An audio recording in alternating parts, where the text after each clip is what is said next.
This is my city. Melvin White has called St. Louis home for 53 years.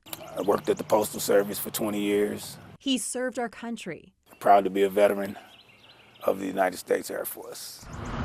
And he helps revitalize streets named after Dr. Martin Luther King through his nonprofit. It's called Beloved Streets of America, and it's a national initiative that we started right here in St. Louis. Now he wants to settle down with enough space for visits from his kids.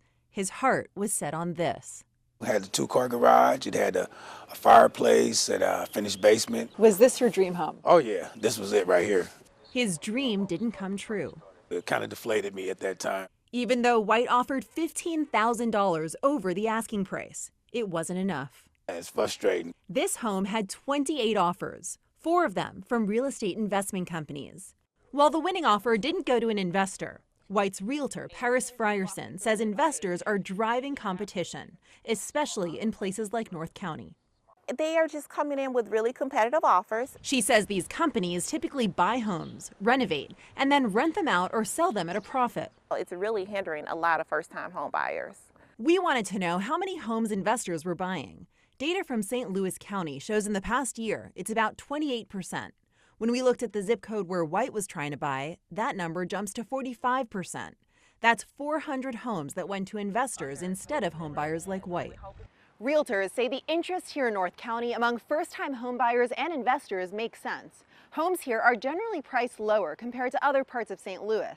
They're also increasing in value at some of the fastest rates, up to 36% over the past year, compared to the national average of about 21%.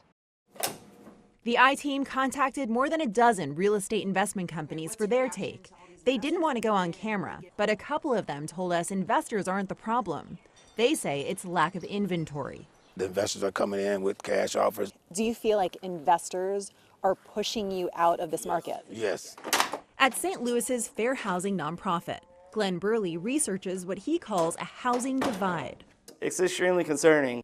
Between those who profit from home ownership and those who pay their landlords. It makes me mad, right? He says it's getting worse in places like North County. Berkeley, Jennings, Ferguson, etc. This map shows the evidence. Lack of mortgages in the area among would-be homebuyers. Swooping in, he says, are investors who often don't need mortgages since they've got upfront cash.